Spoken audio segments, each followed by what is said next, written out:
Movie के शुरुआत में हम एक स्पेसशिप को देखते हैं जो तेजी से पृथ्वी की ओर बढ़ रहा था और कुछ ही देर में वह पृथ्वी पर आकर एक नदी के पास क्रैश होती है। फिर तभी एक आदमी अपने दोस्त को लेकर पानी से बाहर आता है और उस आदमी का नाम कैनन होता है। फिर हम देखते हैं कि कैनन का साथी अब मर चुका है, लेकिन उसकी जान क्रैश की वजह से नहीं गई थी क्योंकि उसके सूट में बड़े बड़े पंजों के निशान थे। तभी कैनन को नदी में एक बॉक्स तैरता हुआ दिखाई देता है और वह बॉक्स दरअसल कंप्यूटर होता है जो उन्हीं का था।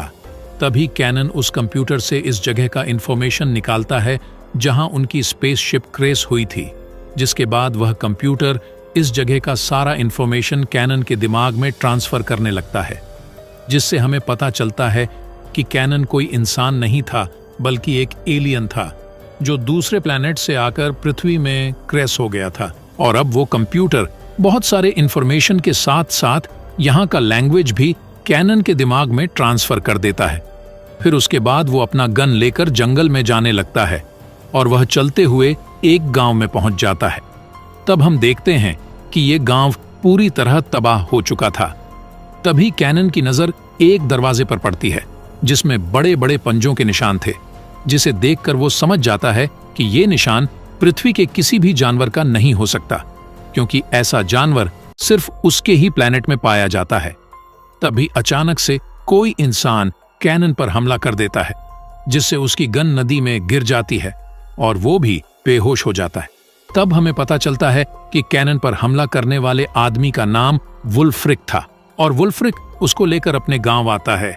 उसके बाद हम गांव के राजा को देखते हैं जो अपनी बेटी को कहते हैं कि वह वुल्फ्रिक से शादी कर ले, लेकिन उसकी बेटी जिसका नाम फ्रेया होता है वो शादी करने से मना करती है। इसी दौरान वहां पर वुल्फ्रिक आता है और राजा को बताता है कि हमारा पड़ोसी गांव पूरी तरह से तबाह हो चुका है, पर हमें पता नहीं चला है कि वह हमला किसने किया था, लेकिन वहां से हमने एक अनजान आदमी को पकड़ा है। जिसे सुनकर राजा उससे पूछताछ करने के लिए कहते हैं। तभी वुल्फ्रिक कैनन के पास जाकर उससे पूछता है कि उस गांव में हमला किसने किया था, जिस पर कैनन बताता है कि उस गांव पर हमला एक मॉन्स्टर ने किया था और मैं उसी का शिकार कर रहा था। जिसे सुनकर वुल्फ्रिक हंसने लगता है। तभी कैनन उन पर हमला करके वहां से भागने की कोशिश करता है, लेकिन वो तीनों फिर से उसे पकड़कर वहीं बांध देते हैं। फिर उसी रात हम देखते हैं कि अचानक से वही मॉन्स्टर उनके गांव पर हमला करता है और गांव के बहुत सारे लोगों को मार देता है। फिर वह उनमें से कुछ लोगों को लेकर वहां से चला जाता है। उसके बाद गांव के राजा कैनन को अपने पास बुलाते हैं और उससे पूछते हैं कि ये हमला आखिर कर कौन रहा है और तुम उसके बारे में क्या जानते हो। जिस पर कैनन बताता है कि उस मॉन्स्टर को हमारे लोग मॉर्विन कहते हैं और वो मेरे स्पेसशिप में छुपकर यहाँ आया था जो तुम्हारे गांव के पास क्रैश हुआ था, और वह बहुत ही खतरनाक मॉन्स्टर है। उसके सामने जो भी आता है उसे वह मार देता है, लेकिन उसकी बात पर कोई भी विश्वास नहीं करता। तभी कैनन कहता है कि अगर उसे मारना चाहते हो तो मुझे भी अपने साथ ले चलो। जिस पर वो लोग अगले ही दिन कैनन को साथ लेकर मॉर्विन की तलाश में जंगल की तरफ निकल जाते हैं। फिर वो लोग जंगल में थोड़ी दूर आगे जाने के बाद एक गुफा में पहुंचते हैं, जिसके अंदर जाने पर एक बहुत बड़ा भालू उन पर हमला कर देता है और राजा को मारने ही वाला था कि तभी कैनन वहां आकर अपनी तलवार को भालू के पेट में घुसा देता है, जिससे उस भालू की वहीं पर मौत हो जाती है। तब ये देखकर वो लोग कैनन को पसंद करने लगते हैं और उनकी नजरों में कैनन की इज्जत भी बढ़ जाती है। अब भालू को मारने की खुशी में वह सभी लोग पार्टी करते हैं और खुशियां मनाते हैं, क्योंकि उन्हें लग रहा था कि उन्होंने मॉर्विन को मार दिया है। फिर उसी रात पड़ोसी गांव के राजा गनर उनके गांव पर हमला कर देते हैं, क्योंकि उसे लग रहा था कि इन्होंने ही उसके गांव पर हमला करके उनके लोगों को मार दिया है और अब इन दोनों गांवों के बीच युद्ध शुरू हो जाती है। तभी गनर एक एक करके सभी को मारने लगता है, लेकिन इस गांव के लोग गनर के लोगों पर भारी पड़ते हैं और गनर के बहुत सारे लोग मारे जाते हैं। इसीलिए उन लोगों को वहां से भागना पड़ता है और वो लोग वहां से निकलकर जंगल में आ जाते हैं। फिर कुछ देर बाद जब वो लोग जंगल में होते हैं तभी मॉर्विन गनर के साथियों पर हमला कर देता है। तब गनर भी उससे लड़ने जाता है, लेकिन जब गनर उस भयानक मॉन्स्टर को देखता है तो अपने साथियों के साथ वापस उसी गांव की तरफ भागने लगते हैं और तभी उस गांव के लोग भी मॉर्विन को अपनी तरफ आता हुआ देख लेते हैं। तब उन्हें यकीन हो जाता है कि ये कोई भालू नहीं बल्कि उससे भी भयानक कोई चीज है, जिसे देखकर राजा बहुत परेशान हो जाते हैं और कैनन से उस मॉन्स्टर को मारने का मदद मांगते हैं।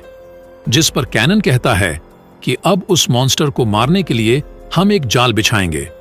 इसीलिए वह अगले दिन गांव के सामने एक बहुत बड़ा गड्ढा खुदवाता है और उसमें बहुत सारा तेल डलवाता है। दरअसल उसका प्लान ये था कि वह किसी तरह मॉर्विन को इस तेल के गड्ढे में गिराकर उसमें आग लगा देगा ताकि वह जलकर मर जाए। उसके बाद रात में हम देखते हैं कि कैनन फ्रेया को अपनी पास्ट की कहानी बताता है और कहता है कि मैं एक दूसरे प्लैनेट से आया हूं और हमारे प्लैनेट में काफी एडवांस टेक्नोलॉजी का यूज किया जाता है और हम अपनी दुनिया की आबादी को बढ़ाना चाहते थे। इसीलिए हमने एक प्लैनेट ढूंढा जिसमें करोड़ों की तादाद में मॉर्विन्स रहा करते थे। तब हमने उस प्लैनेट पर हमला कर दिया और न्यूक्लियर बॉम्ब गिराकर वहां के सभी मॉर्विन्स को मार डाला। फिर मॉर्विन्स के बॉडी को दफनाकर हमने अपने जैसे लोगों को वहां पर आबाद कर दिया और मैं भी अपनी फैमिली के साथ वहीं रहने लगा।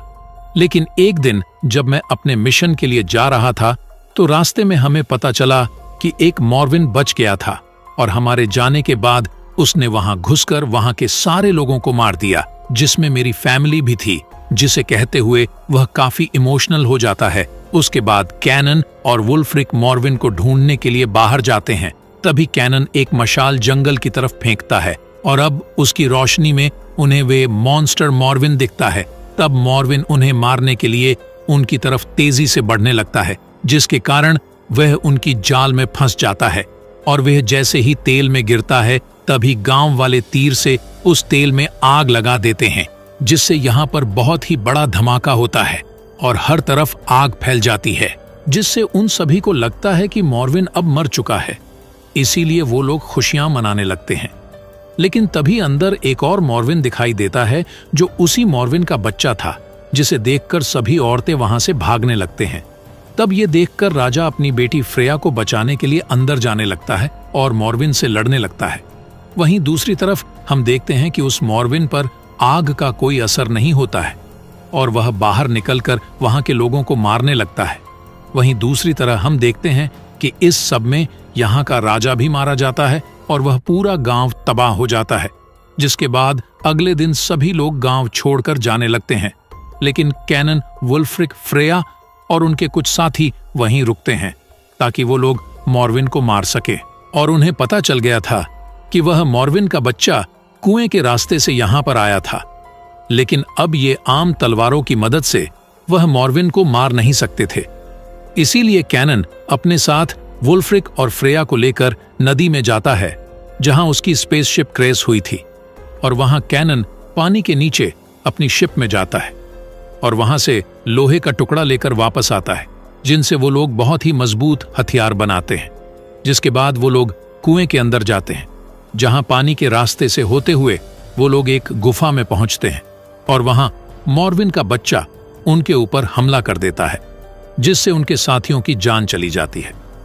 फिर थोड़ा और आगे जाने पर कैनन देखता है कि मॉर्विन ने बहुत सारे लोगों को वहां पर इकट्ठा करके रखा था, और तभी फिर से वो मॉर्विन का बच्चा फ्रेया को मारने के लिए उसकी तरफ बढ़ता है। लेकिन तभी वो कैनन के बनाए हुए तलवार से उस मॉर्विन के बच्चे को मार डालती है। उसके बाद वो तीनों गुफा से बाहर आ जाते हैं, जहां पर वो बड़ा मॉर्विन वुल्फ्रिक पर हमला कर देता है, जिससे वुल्फ्रिक की जान चली जाती है। जिसके बाद कैनन उस मॉर्विन के ऊपर हमला कर देता है और उन दोनों के बीच लड़ाई शुरू हो जाती है, और अब उन दोनों के बीच काफी देर तक फाइट होती है। तभी मॉर्विन कैनन का हाथ पकड़कर पहाड़ी से लटक जाता है। इसीलिए कैनन अपनी तलवार से मॉर्विन का हाथ काट देता है, जिससे मॉर्विन पहाड़ी से नीचे गिरकर मारा जाता है। जिसके बाद वो दोनों किसी तरह वहां से निकलकर पहाड़ी के ऊपर आ जाते हैं, और तभी वो दोनों गांव के लोगों को भी देख लेते हैं जो नाव से जा रहे थे। तब वो दोनों आवाज देकर उन्हें वापस बुलाते हैं। उसके बाद कैनन अपनी शिप के पास जाता है, जहां उसका ट्रैकर डिवाइस भी एक्टिवेट हो गया था। इसलिए अब उसके दूसरे प्लेनेट के लोग उसको लेने के लिए यहां आ रहे थे, पर कैनन को लगता है कि कहीं वह लोग मॉर्विन के प्लेनेट की तरह यहां भी कब्जा न कर ले। इसीलिए वह अपनी तलवार से उस ट्रैकिंग डिवाइस को तोड़ देता है, जिससे उसके लोगों की स्पेसशिप वापस चली जाती है। उसके बाद हम देखते हैं कि कैनन को उस गांव का राजा बना दिया जाता है और वह फ्रेया से शादी भी कर लेता है, और इसी के साथ ये मूवी यहीं पर खत्म हो जाती है।